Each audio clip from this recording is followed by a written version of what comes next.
Bonjour, je m'appelle David Isartial, je suis formateur expert et conférencier de la transition écologique.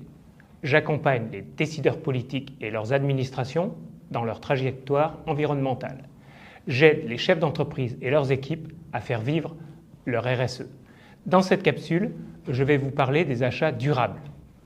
Le montant des achats publics est réalisé donc par l'État, les administrations locales, de sécurité sociale et les établissements publics s'élève à 248 milliards par an, soit 8,8% du PIB en 2023. Pour les entreprises, les achats représentent 60% du chiffre d'affaires en moyenne en France. On est donc sur des volumes autour de 1000 milliards par an. Autant dire qu'il y a un enjeu à rendre ces achats le plus durable possible. C'est un achat qui intègre les trois dimensions du développement durable: l'environnement, le social et l'économique. En fait, un achat responsable qui prend en compte des critères plus larges que les critères prix-délai. Quel est l'achat le plus durable? Celui qu'on ne fait pas, bien entendu.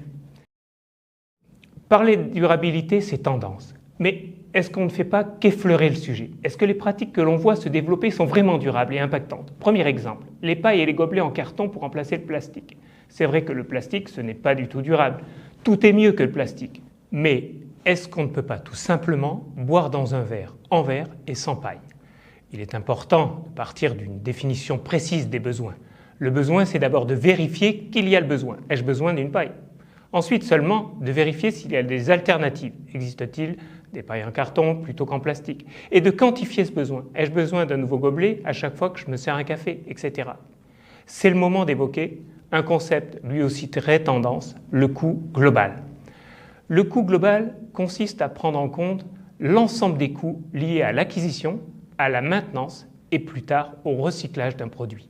Pour la construction, on intégrera dès le départ les coûts de maintenance ou de rénovation et la démolition future sur le cycle de vie du bâtiment. Là, un exemple tendance qui cette fois va dans le bon sens, la condamnation des sociétés qui ont livré le palais de justice de Caen avec des infiltrations, chute de la Manvert dans l'atrium, absence de ventilation, etc.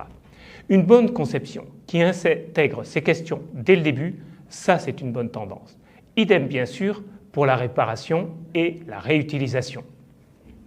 Une des étapes clés pour garantir la durabilité de votre produit, surtout s'il a été bien conçu à l'origine, c'est de bien l'entretenir. Ça peut passer par un vrai budget maintenance pour faire durer davantage vos produits achetés. Il y a aussi les possibilités infinies de la circularité. Les déchets de l'un sont les entrants chez l'autre. Sans parler de l'occasion. Des produits achetés moins cher ou conservés plus longtemps ou revendus, le coût global n'est pas plus élevé, même si vous avez investi dans l'entretien. Toutes ces bonnes pratiques sont encouragées par tout un tas de textes. On ne va pas parler des lois et des normes ici, mais elles sont nombreuses. La loi Grenelle 2, 2010, constitue le premier texte législatif en France à aborder explicitement la question des achats responsables. Elle introduit notamment l'obligation pour les entreprises de plus de 500 salariés et les collectivités de plus de 50 000 habitants de publier un rapport annuel sur leur démarche d'achat responsable. La loi sur l'économie sociale et solidaire a instauré en 2014 l'obligation d'adopter et de publier un SPASER, schéma de promotion des achats publics socialement et écologiquement responsables pour les collectivités territoriales à partir d'un montant annuel tout de même conséquent de 50 millions d'euros d'achats publics. La loi relative à la lutte contre le gaspillage et à l'économie circulaire, la loi AGEC 2020, renforce le cadre législatif des achats responsables en France. Elle impose spécialement aux entreprises de plus de 250 salariés d'élaborer un plan d'action relatif à l'économie circulaire et de publier leur démarche d'achat responsable. Les labels aussi sont nombreux, comme le label Relations fournisseurs et achats responsables, RFAR, qui a pour objet de valoriser une certaine qualité et durabilité des relations clients-fournisseurs, ainsi qu'une démarche d'achat responsable prise par l'opérateur. Il y a aussi des normes, comme la norme ISO 26000, qui définit les termes, principes, pratiques et questions centrales de la responsabilité sociétale des organisations. On ne va pas s'étendre sur les lois existantes ou à venir. Nous, on va parler d'un passage à l'acte. On va s'attacher plutôt à trouver quelles actions vous pouvez faire pour optimiser vos achats, tant par vous-même que par vos équipes, votre entreprise ou votre administration. Bien entendu que la question des achats nécessite une cartographie et une stratégie globale avec une vision de long terme. Mais il faut aussi se pencher sur la question des usages. Et ça, c'est vous. D'abord, depuis le Covid, il y a une plus grande importance de l'écrit dans les achats et aussi un respect plus important des process. Prendre bien le temps de poser le besoin, qui achète et pour qui, quelles sont les quantités et pour quelle période. Adapter les volumes en conséquence. Est-ce que ce ne serait pas l'heure pour vous de faire une vraie cartographie des achats? La crise Covid a permis d'accélérer certaines transformations digitales qui avaient du mal à se mettre en place dans les administrations ou les entreprises.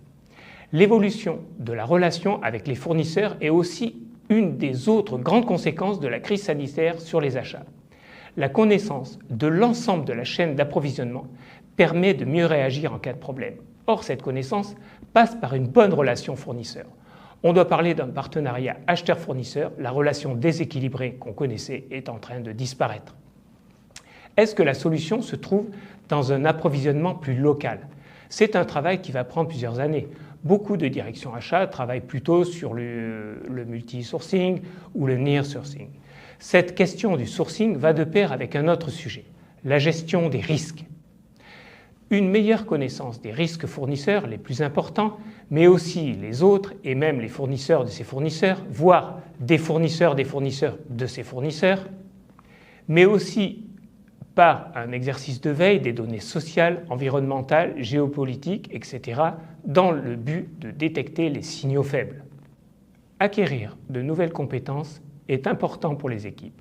Au-delà de la formation des équipes existantes, des recrutements vont devoir également avoir lieu. Une meilleure productivité est attendue des achats, notamment sur les sujets des petits achats, des approvisionnements, du contract management ou encore de la qualité. J'aime à dire que la fonction achat est une fonction managériale et pas une fonction support. Mais ça, il faudrait en parler davantage. Vous avez 4 heures. Vous, décideurs politiques, et vous qui êtes un maillon de l'administration, vous voulez être accompagné dans votre trajectoire environnementale. Vous, chef d'entreprise, et vous, les opérateurs économiques, vous voulez construire votre RSE. Contactez-nous sans attendre.